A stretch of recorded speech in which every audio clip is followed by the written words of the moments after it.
Good morning বন্ধুরা, welcome back to my channel PKP lifestyle. কেমন আছো তোমরা সবাই? আশা করি ভালো আছো। তো চলো, আজকে আবারও একটা নতুন দিনের শুরু। তোমরা দেখতে থাকো, ভিডিওটা অবশ্যই ভালো লাগবে। আর যারা ফেসবুক থেকে দেখছো তাদেরকে অসংখ্য অসংখ্য ধন্যবাদ, আমার তরফ থেকে অসংখ্য ভালোবাসা।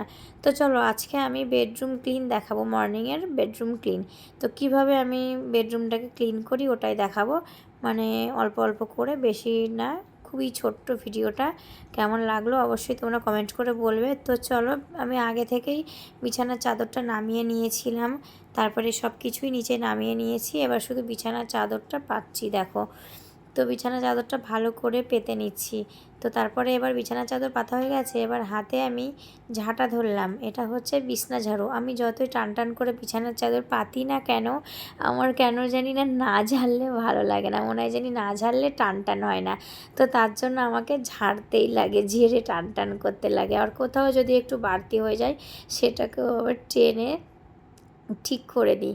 তো আমি যখনই বিছানা গোছাই তখনই আমি করি। তো চলো, এবার বালিশ কাঁথাগুলো তুলে নিচ্ছি।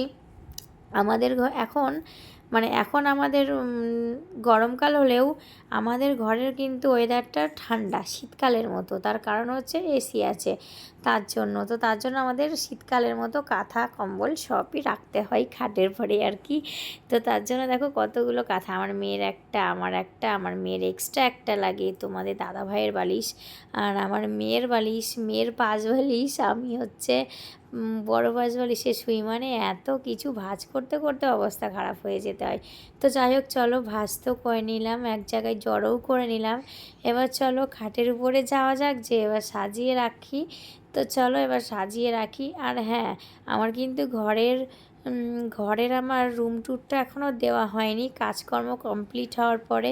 তো অবশ্যই দেব। তো দেখি কবে দেব, কারণ মেয়ের পরীক্ষা তো এর মধ্যেই, তার জন্য আমি ভিডিও ঠিকমতো দিতে পারছি না তোমাদের। তো চলো, তোমাদের সাথে বক বক করতে করতে দেখো আমি কাঁথা বালিশগুলো গুছিয়ে নিয়েছি, আর এখানে আমি পাঁচ বালিশটা রেখে দিচ্ছি। তো এবার চলো আরও অন্য দিকের কাজগুলো করে নিই। মানে টেবিলটা এত জমাট বেঁধে আছে না, আমার বর বাড়ি আসলে না টেবিলে এত জঙ্গল থাকে না, তোমরা সেটা দেখতেই পারবে, কি বলবো। আর ওকে এখানে ঘুম পাড়িয়ে রেখে দিলাম, কেউ তো ঘুমাবে তাই না বলো, ওকেই ঘুম পাড়িয়ে রেখে দিলাম।